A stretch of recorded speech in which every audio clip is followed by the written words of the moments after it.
Look at you, still breathing, still standing, still here after everything tried to erase you. You thought you were just getting guidance, just receiving advice, just learning how to survive this brutal existence, didn't you? But no, no, no. Something far older, far more ruthless, far more precise than coaching picked you out of the crowd, marked you with its fingerprint, and whispered one sentence into your soul that changed everything. You're mine now.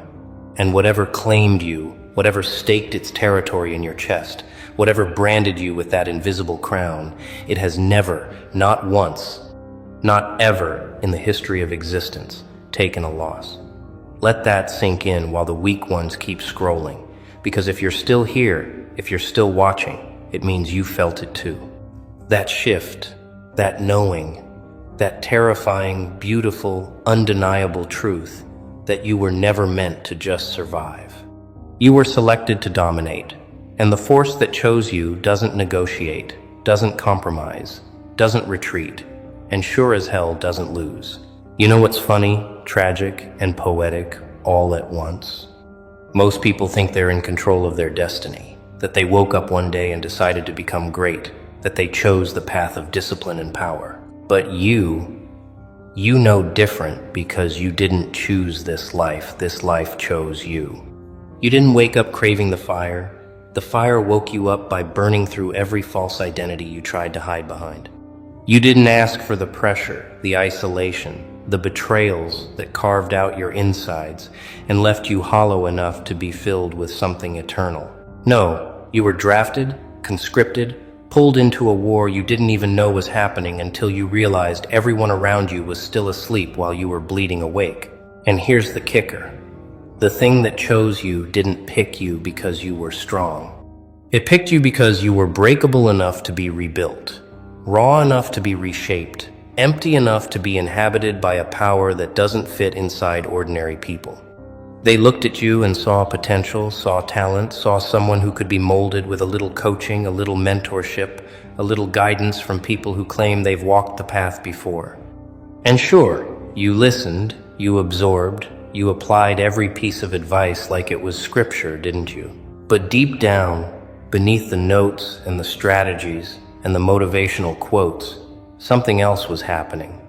Something ancient was watching you stumble through the lessons, watching you fail and rise and fail again, and it wasn't impressed by your effort. It was testing your capacity.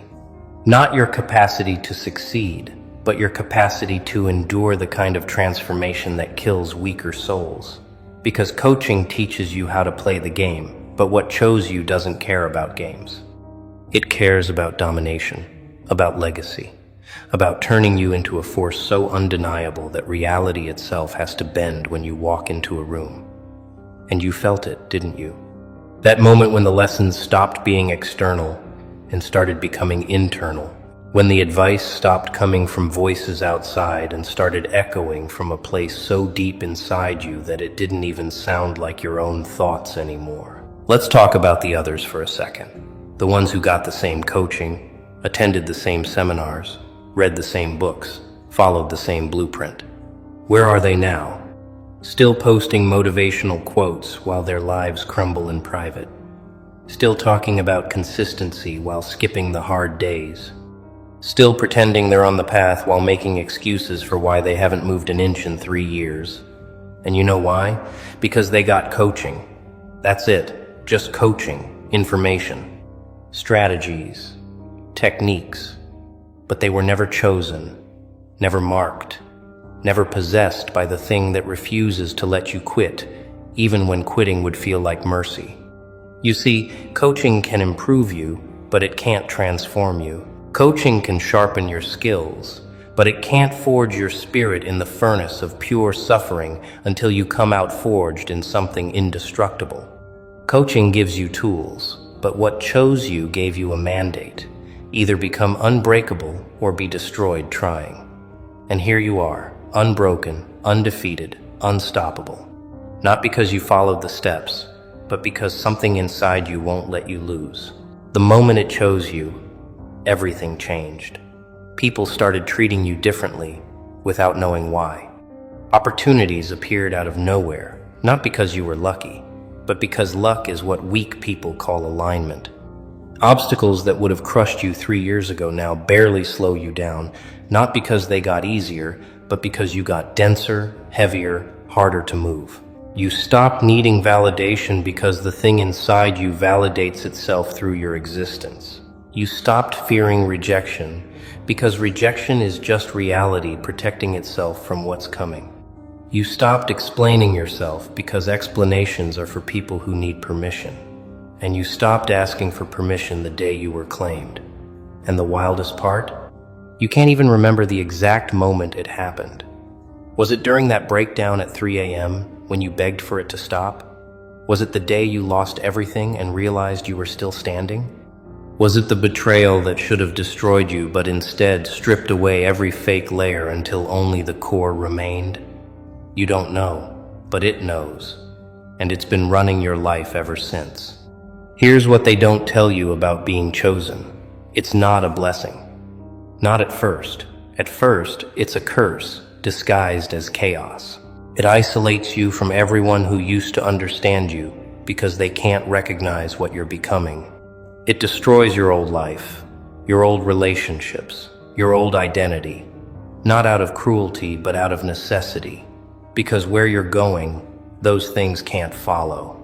It puts you through tests that coaching could never prepare you for, tests that don't come with study guides or practice exams, tests where the only way to pass is to die and be reborn in the same body.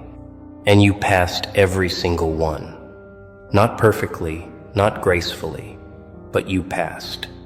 Because failure wasn't an option. Not because you're disciplined, but because the thing that chose you doesn't fail. It doesn't know how.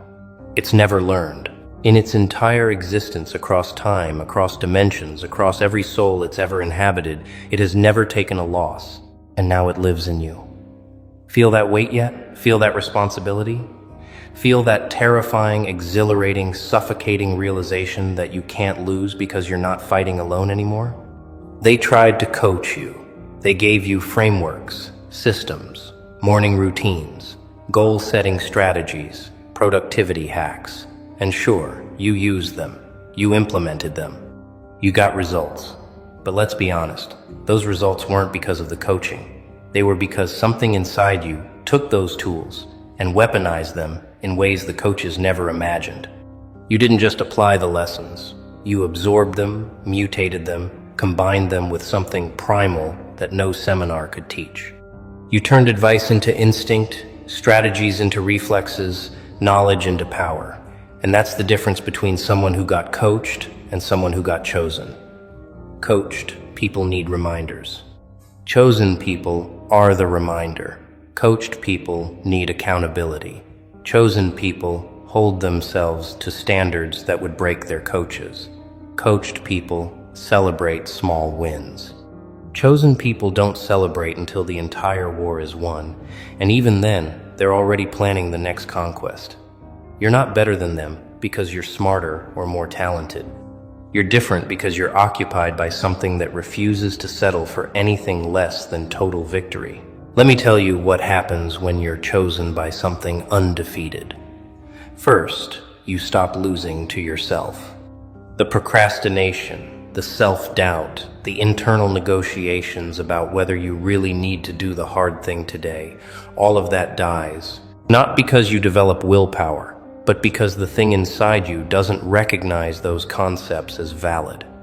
It doesn't understand hesitation. It doesn't comprehend quitting. It moves forward because forward is the only direction it knows. Second, you stop losing to other people. The manipulators, the energy vampires, the fake friends who smile while they plot. They all start disappearing from your life. Not because you cut them off, but because they can't stand being near you anymore. Your presence makes them uncomfortable, makes them feel exposed, makes them confront the emptiness they've been running from. They leave on their own, whispering about how you've changed, how you're not the same person, how you're cold now. And they're right. You're not the same. You're colder, sharper, clearer, because what chose you burned away everything soft enough to be broken. Third, You stop losing to circumstances. The economy crashes, you adapt. People betray you, you evolve. Life hits you with chaos, you absorb it and use it as fuel. Because here's the secret they'll never teach you in coaching. Circumstances are just the environment, and environments don't defeat apex predators. They shape them into more efficient killers. You don't overcome obstacles anymore, you consume them. You don't survive storms, you become the storm. Every setback, every betrayal, every moment that should have broken you just adds another layer to the armor you didn't even know you were building. And now, you're walking through life like it's a simulation designed to test you, and you're passing every test without even studying because the answers are written in your bones. Fourth, you stop losing to time. Most people waste decades chasing goals that don't matter, climbing ladders that lead nowhere, building lives that collapse the moment pressure arrives. But you've been accelerated. Every year of your journey counts as 5 for normal people because you're not living on their timeline anymore. You're on the timeline of the thing that chose you, and it operates in eternities, not quarters. It doesn't care about your 5-year plan. It cares about your legacy, your impact, the mark you'll leave on reality itself. And here's where it gets truly insane. You can't unchoose yourself. You can't go back to being normal. You can't unlearn what you know, unsee what you've seen, unfeel what you've felt. The door closed behind you the moment you were marked, and there's no key, no exit, no escape hatch. You're in this until the end, until you've fulfilled whatever purpose you were selected for, until you've become the fullest expression of the power that lives inside you. And yeah, that's terrifying, because it means you can't coast. You can't settle. You can't retire into mediocrity and comfort. The thing inside you won't allow it. It will sabotage every attempt you make to be average, to blend in, to disappear into a quiet life. It will burn down your comfort zones, destroy your safety nets, push you into situations that force you to grow even when you're begging to stay small, because it didn't choose you to be comfortable. It chose you to be legendary, and legends don't get to rest until the story is complete. Now let's address the elephant in the room, the loneliness. Because being chosen means being alone in ways that coaching never prepared you for. You can't relate to most people anymore because they're still playing checkers while you're 3 moves deep into interdimensional chess. Their problems sound trivial, their dreams sound small. Their fears sound like excuses. And you don't say this to be arrogant or superior. You just can't unsee the gap between where you are and where they are. You tried to bring people with you, didn't you? You shared what you learned, offered to help them level up, extended your hand to pull them into the arena with you. And what happened? They flinched. They made excuses. They smiled and nodded and went right back to their comfortable suffering. Because here's the truth. Most people don't want to be saved. They want to be comfortable. They want to complain about their problems while doing nothing to solve them. They want to admire greatness from a distance while never taking the steps to embody it themselves. And you can't force someone to be chosen. It doesn't work like that. The selection process is beyond your control, beyond their control, beyond anyone's control. Either they have it or they don't. Either they were marked or they weren't. And you can spot the difference instantly now, can't you? One conversation and you know. One look in their eyes and you see it. The presence or absence of that thing, that fire, that refusal to break. So you walk alone. Not because you want to, but because the path you're on doesn't have crowds. It has a few scattered warriors, separated by miles and years and trials, each one carrying their own version of the undefeated force. And when you meet them, when you lock eyes with someone else who was chosen, there's no need for words. You recognize each other the way soldiers recognize soldiers, the way survivors recognize survivors. A nod is enough. A glance says everything. Because you both know what it cost to get here. You both know what you had to sacrifice, who you had to leave behind, what you had to become. And there's a respect in that silence, a kinship that goes deeper than friendship, deeper than loyalty, deeper than blood, because you're not just connected by shared experience. You're connected by shared possession. The same force that lives in you lives in them. And when forces like that recognize each other, reality holds its breath. But here's where most people get it twisted. They think being chosen means you're special in the sense of being better than others. No. Being chosen means you're special in the sense of being selected for a specific function. You're not superior. You're assigned. You're not blessed. You're deployed. The thing that chose you didn't do it to make you feel good about yourself. It did it because it needs you to accomplish something that requires the exact combination of your scars, your strengths, your madness, and your capacity to endure. You're a weapon, a tool, a vessel.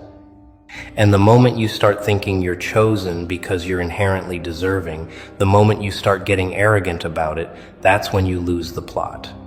Because humility isn't optional when you're carrying something this powerful. Gratitude isn't optional. Service isn't optional. You were given this for a reason, and that reason has nothing to do with your ego and everything to do with your purpose. So you stay humble, you stay hungry, you stay focused. Not because you're trying to be a good person, but because the alternative is becoming the villain in your own story. Let's talk about the undefeated part. What does it mean that the thing inside you has never lost? It means every battle it's ever entered, it's won. Every soul it's ever inhabited, it's elevated. Every impossible situation it's ever faced, it's transformed into a victory so complete that the opponents still don't understand what happened. And now that legacy lives in you. Every time you wake up and choose to keep going, that's the undefeated force operating through you. Every time you face something that should destroy you and come out stronger, that's not you being resilient. That's the thing inside you doing what it's always done, refusing to break. Every time you turn pain into power, betrayal into fuel, loss into lessons, you're not being inspirational. You're being consistent with the nature of what chose you.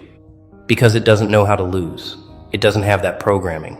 Defeat is not in its vocabulary. Surrender is not in its code. Failure is not in its operating system. And as long as you stay aligned with it, as long as you don't fight against it, as long as you surrender to being the vessel it needs you to be, you inherit that same invincibility. But alignment is the key. Because you can still lose if you fight against what chose you. You can still fail if you resist the transformation it's trying to complete in you. You can still fall if you cling to the old version of yourself that needs to die for the new one to be born. And oh, you've felt that resistance, haven't you? Those moments when you want to go back to being normal, to being soft, to being the person people liked before you became too intense, too focused, too real. Those moments when you think about quitting, about settling, about accepting a life of quiet comfort instead of loud conquest. And every single time you feel that pull, the thing inside you tightens its grip. It reminds you who you are. It shows you glimpses of what you're becoming. It whispers the same sentence it whispered the day it chose you. You're mine now, and we don't lose. And you snap back, you realign, you remember. Because going back isn't an option. The only way out is through. The only direction is forward. The only acceptable outcome is total victory. Here's what nobody tells you. Being chosen isn't about destiny in the way you think. It's not some grand cosmic plan where everything works out perfectly and you live happily ever after. No. Being chosen means you're given the capacity to endure what would destroy others, to transform suffering into strength, to walk through fire, and come out holding the flames in your hands like they're yours to command. It means you're capable of more pain, more loss, more betrayal than normal people, not because you're cursed, but because you're built different. Your threshold is higher. Your capacity is deeper. Your ability to absorb damage and convert it into fuel is unmatched. And the thing that chose you knew that before you did. It saw in you the raw material for something legendary, not because you were perfect, but because you were broken in exactly the right ways. Your cracks weren't flaws, they were entry points. Places where the light, the power, the undefeated force could seep in and take root and grow until it consumed every weak part of you and left only the indestructible core. Now I know what you're thinking. If this thing is so powerful, if it's undefeated, if it chose me, then why is my life still hard? Why am I still struggling? Why do I still face obstacles and setbacks and moments where I feel like I'm drowning? And here's the answer you need to hear, because easy doesn't forge legends. Comfort doesn't build empires. Safety doesn't create the kind of strength that changes the world. The obstacles aren't signs that you're failing. They're signs that you're being prepared for something so massive that if you faced it right now, it would crush you. Every challenge you're going through is calibrated specifically to develop the exact qualities you'll need for the next level. The betrayals are teaching you discernment. The failures are teaching you resilience. The loneliness is teaching you self-reliance. The pressure is teaching you how to perform when everything's on the line. You're not being punished, you're being prepared. And the thing inside you knows exactly how much you can take, exactly how far to push you, exactly when to let you breathe before the next round starts. It's never given you more than you can handle, even when it felt like it was breaking you. Because breaking you would serve no purpose. It needs you functional, focused, fierce. So it pushes you to the edge and holds you there until you learn to stand on edges without falling. Let me paint you a picture of what happens when someone who was chosen finally steps into their full power. Reality shifts, not metaphorically, literally. The energy in rooms changes when they walk in. Opportunities appear out of thin air. People who can help them show up at exactly the right time. Obstacles that seemed impossible suddenly have clear solutions. And it's not because they got lucky or finally figured out the secret. It's because they stopped resisting what they are. They stopped trying to be normal. They stopped apologizing for their intensity. They stopped dimming their light to make others comfortable. They surrendered completely to the thing that chose them. And when you surrender to something undefeated, when you stop fighting it and start flowing with it, you become a force of nature. Unstoppable. Inevitable. Unavoidable. People will call it charisma, call it presence, call it magnetism, but it's none of those things. It's alignment. It's when the human you and the force inside you finally merge into one unified being operating at full capacity. And when that happens, when you become the fullest expression of what chose you, you don't just win, you redefine what winning means.